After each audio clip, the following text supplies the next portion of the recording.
Lockdown की अवधि में सैकड़ों गरीबों को मुफ्त भोजन कराने वाले एवं विदेशों में भारतीयों को भेजने वाले पारू निवासी व्यवसायी एवं सामाजिक कार्यकर्ता विक्रम तिवारी बिहार में लगाना चाहते हैं उद्योग। 24 आवर्स टुडे न्यूज से खास बातचीत में उक्त बातें विक्रम तिवारी ने कही। मुजफ्फरपुर के पारू विधानसभा के युवा व्यवसायी Shaurya Insta security private limited के मालिक विक्रम तिवारी जी से आज हमारी एक टीम मिली और हमने जानने का उनसे प्रयास किया कि कोरोना में उनके द्वारा जो समाज सेवा किया गया है और Shaurya Insta securities private limited जो कंपनी है वो किस तरह से काम कर रही है, क्या काम है। इसके अलावा इनकी और एक दो कंपनियां हैं, उसके बारे में भी हम जानेंगे और युवाओं को क्या संदेश देना चाहते हैं। इन तमाम बातों पे आज हम विक्रम तिवारी जी से बात करेंगे। नमस्कार सर। नमस्कार सर, सर्वप्रथम 24 आवर टुडे न्यूज़ की तरफ से आपको बहुत बहुत बधाई कि कोरोना के पीरियड में जो आपने बढ़ चढ़ कर हिस्सा लिया और गरीब और कमज़ोर वर्ग के लोगों को जो मदद की और आप देश से बाहर थे फिर भी आपने लोगों को सहायता पहुंचाया, इसके लिए 24 आवर टुडे न्यूज़ की तरफ से बहुत बहुत धन्यवाद आपको। सर, आप लगातार सक्रिय हैं समाज सेवा में और आपकी कंपनी है Shaurya Insta security private limited. मैं जानना चाहता हूं, हमारे चैनल के लोग जानना चाहते हैं कि क्या कंपनी है, क्या काम करते हैं आप और आगे क्या क्या उद्देश्य है आपका। शौर्या इंस्टा सिक्योरिटी ये जो कंपनी है, ये सिक्योरिटी ये 2 साल पहले हमने यूपी में बनाया था। इसका कॉर्पोरेट ऑफिस नोएडा है और मैं अभी 3 से 4 स्टेट में इसको रन कर रहा हूँ और 2 साल में मैंने इस कंपनी को 10 करोड़ का टर्नओवर की कंपनी बनाई है। हमारी कोशिश यही रहती है कि सबसे ज़्यादा बिहार और यूपी के युवा इसमें जुड़े और काम करें, जितना ज़्यादा हो उनको हम रोज़गार दें। और ये बेसिकली कंपनी जो अभी काम कर रही है ये BSNL कैश लोडिंग कंपनी और हॉस्पिटल, केंद्रीय विद्यालय ये सब वगैरह में काम कर रही है यूपी और बिहार। और हम लगातार रोजगार बढ़ा रहे हैं, उत्पन्न कर रहे हैं कि हम जितना ज़्यादा हो हम अपने लोगों और युवा लोगों को रोजगार दें। सर, आपकी एक शिपिंग कंपनी भी है, ये माल को एक्सपोर्ट और इंपोर्ट करते हैं। सर, उस कंपनी के बारे में भी बताइए। वो एक मेरी उसकी कॉर्पोरेट ऑफिस मुंबई में है, शौर्या कंटेनर लीजिंग कंपनी है वो, और वो 10 से 12 देशों में शिपिंग का कारोबार करती है।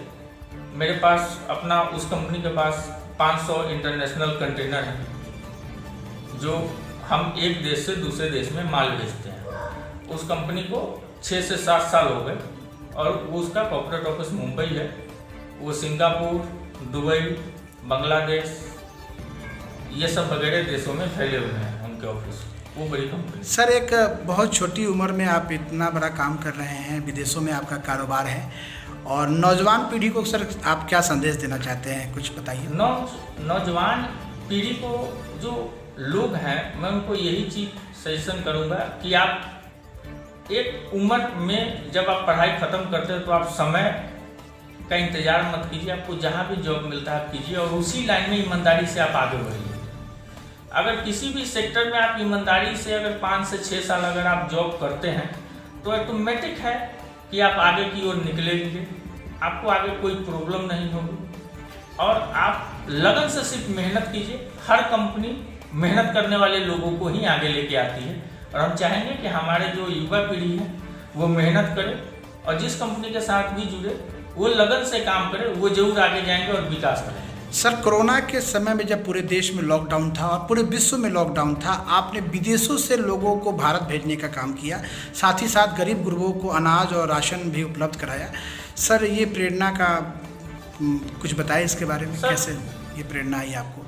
सर, मैं हर स्टेट में बाढ़ में भी मदद करते रहा हूँ, केरला में भी किया हूँ, हर जगह किया हूँ। जब मैं लॉकडाउन हुआ, जब मैं पारू के लोगों को, मुजफ्फरपुर के लोगों को जब मैं बाहर के स्टेटों में फंसे हुए देखा, जो मेरे पास कॉल आने लगे, मेरे टीम के पास जब कॉल आने लगे, जो मैंने बुरा स्थिति देखा कि लोगों के पास खाने के लिए पैसे नहीं थे। उनका ठेकेदार भाग गया था और शुरुआती लॉकडाउन था, वो बाहर निकल भी नहीं सकते थे। जब फ़ोन पे लोग दुख बता रहे थे तो दिल से अंदर से लगता था कि नहीं, ये लोगों के लिए तो करना चाहिए क्योंकि ये हमारे लोग हैं, हमारे जगह के लोग हैं। और इनकी मदद करनी चाहिए, क्योंकि तब मैंने और उस समय कोई सरकार ठीक से उनकी मदद नहीं कर पा रही थी, क्योंकि लॉकडाउन में सारा डाटा कलेक्ट नहीं हो रहा था, तो हम अगर दूसरे का वेट करते तो फिर मदद नहीं हो पाती। इसलिए हमने कोशिश किया कि हम अपने टीम से डाटा उपलब्ध कराएं। हम खुद बात कर रहे थे और पारू और मुजफ्फरपुर के लोगों को लगातार मदद कर रहे थे। सर आप बिहार में भी अपने कंपनी की एक फैक्ट्री लगाना चाहते हैं, तो आगे क्या क्या प्रक्रिया आपने पूरी कर ली है बिहार में कंपनी की फैक्ट्री की स्थापना के लिए? मैं एक फैक्ट्री लगाना चाहता हूँ। हमारे जो सीएम है नीतीश कुमार एक अच्छे सीएम है, लेकिन थोड़ा सा जो नियम है उसमें बदलने की ज़रूरत है, जिससे लाइसेंस वगैरह आसानी से मिल जाए, फैक्ट्री लगाया जा सके। बिहार में थोड़ा सा प्रॉब्लम है कि लाइसेंस वगैरह जल्दी नहीं मिल पाता, और जिसके कारण कंपनी बाहर शिफ्ट हो जा रही है। हम लोग भी कोशिश कर रहे हैं 1-2 कंपनी हम बिहार में लगाए। इसके लिए सरकार अच्छी है बिहार में, हम भी सपोर्ट करते हैं, क्योंकि नीतीश कुमार ने बहुत अच्छे काम किए हैं। थोड़ा सा माहौल ठीक करने की ज़रूरत है, थोड़ा सा नियम ढीलने की ज़रूरत है, जिससे हम फैक्ट्री आसानी से लगा पाए, परेशानी न हो। ये इस सरकार के द्वारा बार बार कहा जा रहा है कि जो भी व्यापारी आएंगे बिहार में, चाहे जो भी बिजनेसमैन बिहार में कंपनी या फैक्ट्री लगाने आएंगे, हम उनको सुविधाएं देंगे, टैक्स में भी रिबेट करेंगे, और जो उनकी लाइसेंसिंग जो प्रोसेस है, उसका जो लाइसेंस का जो सिस्टम है उसमें सुधार करेंगे। तो इसमें ज़मीनी सच्चाई आपको क्या दिखाई दिया है? सर, टैक्स तो कोई भी कमाएगा, कंपनी तो टैक्स देगा ही, टैक्स की तो बात ही नहीं है। लेकिन जो लाइसेंस की प्रक्रिया है उसको सरल बनाने की ज़रूरत है। अगर आप उसको जटिल बना के रखिएगा तो कोई भी कंपनी वाला नहीं आएगा आपके यहाँ, वो दूसरे स्टेट में चला जाएगा, क्योंकि दूसरा स्टेट वाला भी उस कंपनी को बुला रहा है। सर, आप युवा हैं और युवाओं के बीच में एक आदर्श के रूप में काम कर रहे हैं। कई लोगों की उम्मीद भी आपसे बंधी हुई है कि आप राजनीति के क्षेत्र में भी आएँ। क्या आपकी अपनी पर्सनल क्या सोच है इसके बारे में? सर, राजनीति में जो जनता के लिए मदद करना है, उसके लिए राजनीति में आने की जरूरत नहीं, वो तो मैं ऐसे भी कर रहा हूँ। लेकिन जहाँ तक राजनीति में आने के लिए है, अभी हमने सोचा नहीं है। कभी अगर सरकार चाहिए, अगर कभी ऐसा समय आया तो देखा जाएगा। नहीं सर, नौजवान पीढ़ी को सर आप में बहुत उम्मीद दिखाई दे रही है। एक चीज़ मैं जरूर कहूँगा कि जो नौजवान हैं, जो लोग हैं, उनको राजनीति में आना चाहिए, क्योंकि किसी न किसी को कोशिश करना पड़ेगा जिससे बदलाव हो, वो आए, वो काम करे, और इस वजह से बदलाव हो। क्योंकि राजनीति में जब तक आप लोग आइएगा नहीं, नवयुवक नहीं आएगा, अच्छे काम करने वाले लोग नहीं आएंगे, तब तक राजनीति में कुछ बदलाव नहीं होगा। राजनीति में सर स्वच्छता की भी बहुत ज़रूरत है, और खासकर जो इलाइट क्लास के लोग हैं वो राजनीति से दूरी बना रहे हैं। तो आपका क्या कहना है सर इसके बारे में?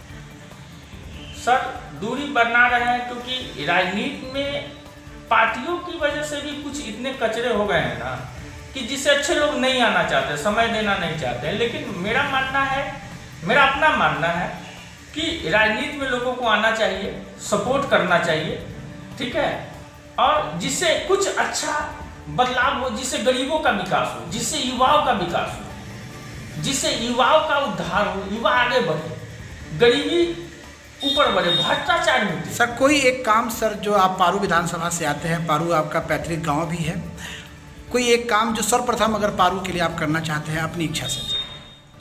सर, सरैया में एक बहुत अच्छा हॉस्पिटल बने, जिससे पारू का लोग बाहर नहीं आ पाए। जैसे नारसन चौर है, जहाँ पानी है, वो नौका विहार बने, जिससे वहाँ के युवाओं का। सर, आपने ये बातचीत के क्रम में बताया है कि मैं एक ऐसी संस्था खोलना चाहता हूँ जो लोगों को बिल्कुल मिनिमम खर्च पे भरपेट भोजन कराए। हाँ सर, ये मेरा सोच है कि मैं 2-4 साल में एक ऐसा संस्था जरूर बनाऊंगा, NGO, कि जो कोई भी इंसान हो, कोई भी मुजफ्फरपुर में रहता हो, कहीं रहता हो, 1 रुपये में भरपेट खाना उनको मिले सुबह और शाम। ये मेरा है। वो ऐसा संस्था चले कि वो कंटिन्यू चले, जब तक है वो कभी बंद ना हो, लगातार चलता रहे। सर, पारू के जो दोनों विधायक हैं उनके काम का क्या मूल्यांकन करेंगे? क्या लगता है कि पारू में उन्होंने सही काम किया है, ऐसा आपकी अपनी भावना? नहीं सर, ऐसा तो युवाओं का नहीं विकास हुआ, नहीं दोनों विधायक से हम कहेंगे कि न युवा का विकास हुआ, नहीं रोजगार हुआ। हर पंचायत में भ्रष्टाचार है, हर ब्लॉक में भ्रष्टाचार है। पारू का विकास तो रुक गया, युवाओं का कहाँ विकास हुआ?